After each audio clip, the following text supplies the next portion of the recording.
The prophet knows what he's talking about. He used to be a doctor.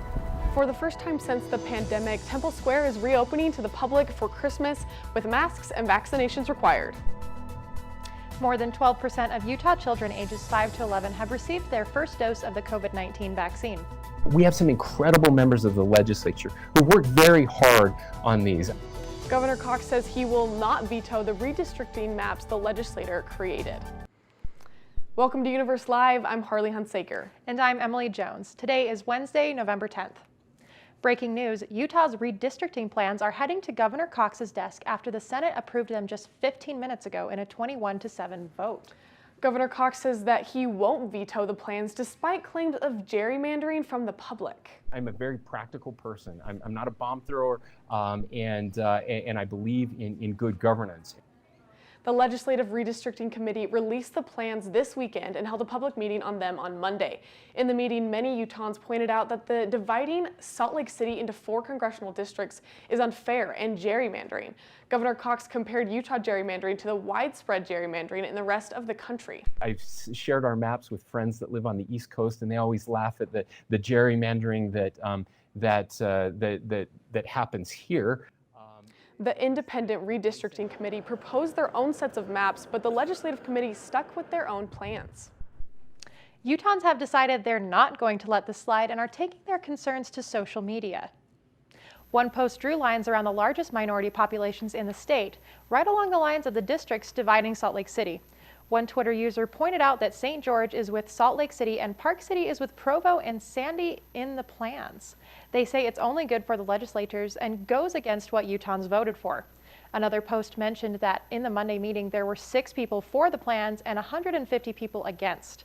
They say that the website couldn't take public comments and that the map is not fair and not right. A fire destroys an apartment complex in Springville. An explosion at an apartment turns into a fire at a complex in Springville early Tuesday afternoon. Officials with Springville Fire say it stemmed from workers working on a gas line near the apartment complex. The Red Cross is working with the families that were displaced and helping them find places to stay. Investigators are now working to determine the exact cause of the explosion. Temple Square will have a limited reopening this Christmas season with a vaccine and mask requirement for all activities. UniverseLive reporter Carly Wasserline went to Salt Lake to find out how people feel about the new requirement. Carly?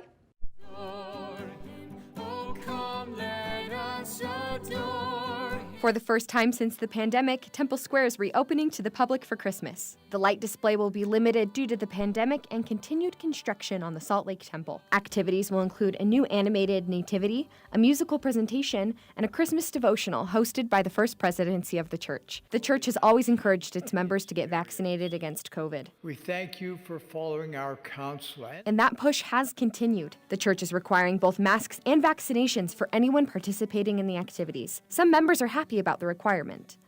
I think it's great.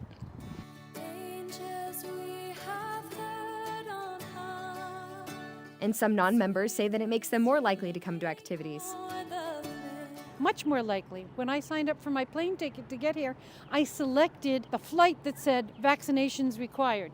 Merry Christmas! Some members say that even if they weren't already vaccinated, they'd be willing to get vaccinated to attend the activities. The prophet knows what he's talking about. He used to be a doctor. It's kind of like follow the prophet. I think it's great. Reporting for UniverseLive in Salt Lake, I'm Carly Wasserline.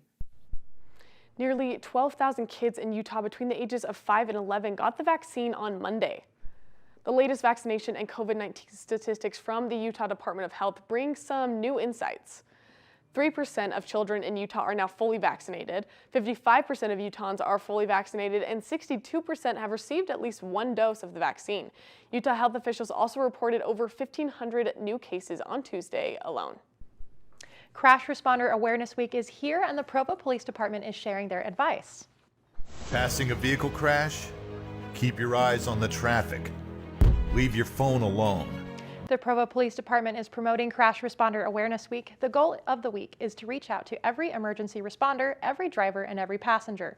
They aim to educate in how to play their part in ensuring safe responses at roadway incident scenes. They ask everyone to slow down and move over, put down their phone, and pay attention to the roadway. The holidays are approaching quickly, and now is the time to get a head start on your gift shopping. UniverseLive reporter Alexa Larson is in studio. Alexa, Christmas is still 45 days away. Do we really need to start shopping now?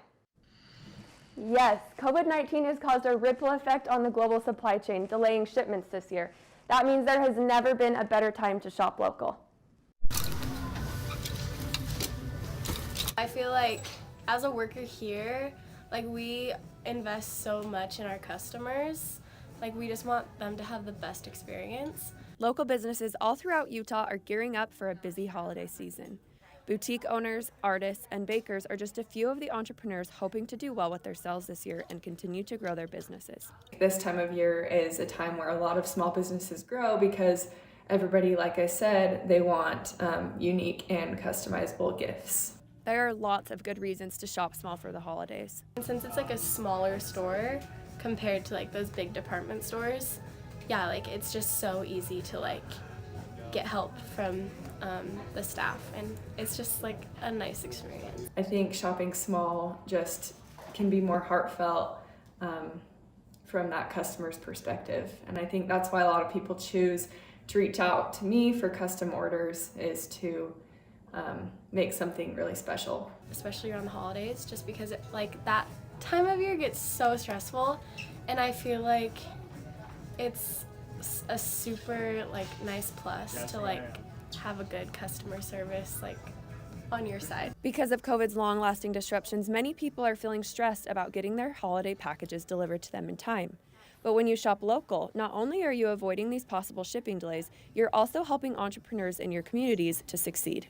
When you shop small, you really are helping artists like me and different entrepreneurs and creators to live out their dream and to watch their businesses grow. And so I think that's such a special thing for us, and we love all of our customers so much for that reason. Well, I definitely know what I'll be getting Christmas gifts for my family and friends this year. Thanks, Alexa. It is Diabetes Awareness Month, a time for bringing attention to diabetes as well as offering ways to get educated and become involved. Brinley King is getting a closer look at how diabetes affects students on BYU campus. That's right. This November, the focus is on prediabetes and how to prevent it. The majority of people don't even know they have diabetes, so recognizing the signs and the symptoms can make all of the difference. General symptoms that I kind of recognized after the fact was I was just tired. I'm having to go pee all the time and just blurred vision. Signs and symptoms can vary from excessive thirst, blurred vision, frequent urination, fatigue, even having breath that smells fruity. When my blood sugar drops low, I just have to drink like Gatorade or eat some candy or something to help it go up. You just know you're like different, so. It really changed everything. Made it that even just going and grabbing a quick little snack, like I need to know the carbohydrates. According to the CDC, type 1 diabetes usually starts when you're a child, teen, or young adult, and type 2 diabetes when you're an adult, although symptoms can take time to develop. I have type 1 diabetes, and so that's the permanent kind where your pancreas fully goes out. I was diagnosed in 2011, so I was 11 years old. According to these students, life goes on with only minor changes. And being able to identify it and work with it and learn more about it and kind of take responsibility for it kind of was freeing in a sense. You're able to completely live a great life as long as you keep your levels in check, and it's really just being meticulous with that. Type 2 diabetes can have a big impact on your life, but how can it be prevented? Well, the first step is knowing if you have something called prediabetes. Take the 1-minute risk test today at doihaveprediabetes.org. Small lifestyle changes can be the best way to prevent diabetes and to reverse prediabetes. For more information, you can visit niddk.nih.gov. Reporting for UniverseLive in Provo, I'm Brinley King. Thanks, Brinley. A 12-year-old Lehigh boy is helping make things a little warmer this holiday season. Caleb Konopka is donating blankets to Primary Children's Hospital as a cozy comfort for the patients. His family started a GoFundMe to help gather donations for more blanket materials. The previous record was originally 500 donated blankets, just one short of his goal. After all of the positive feedback and donations, the goal is now 1,001 blankets. Utah families are enjoying a unique hobby, live-action role-playing, also known as LARPing. I like that it's a way to meet awesome people and get a lot of physical activity. Learn more about LARPing and how you can join in on the fun. After rain always comes the sun. It looks like we're going to be seeing a lot of it more the next couple of days, and I'll show you what's happening in Park City. Because of you, I feel not alone in this world, and you let me know that it only takes one person to make you feel wanted.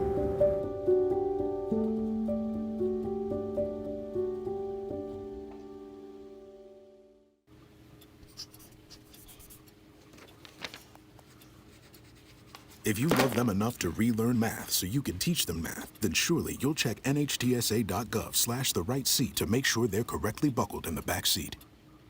Good morning, Uglyville! Every ugly doll is unique. I'm Moxie. Bobo. Wait. Call me Slick Doll. What?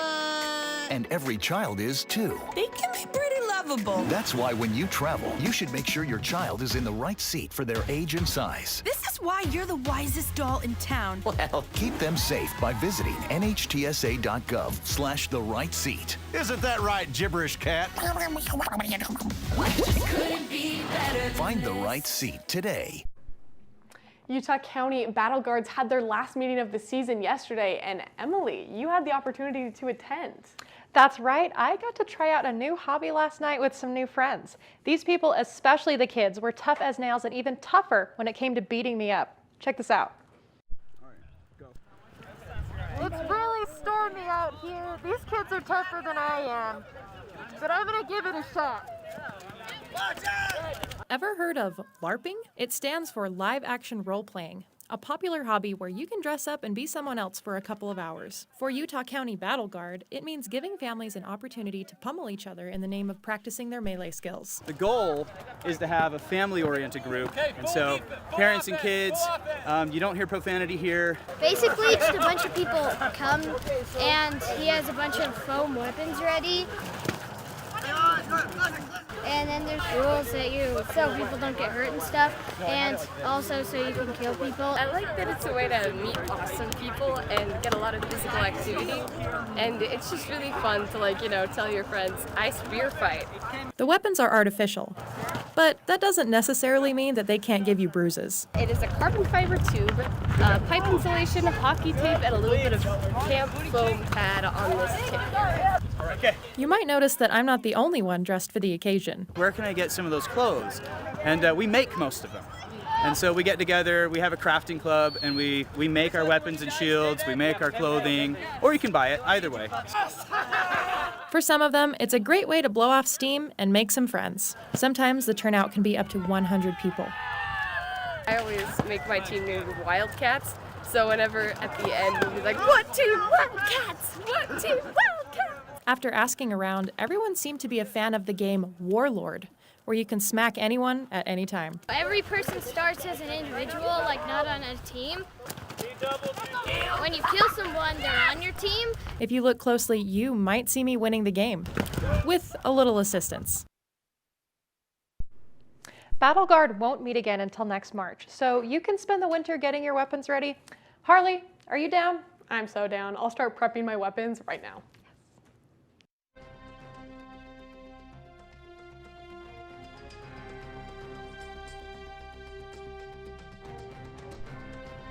Take a look at what is happening in Park City. Such a popular location to go to this time of year. Those clouds are rolling in and you can see it snowing and it's on the ground, which will only increase as we get into winter. It looks beautiful, but also cold, and this is what we're going to be seeing here in the valleys are those colder temperatures.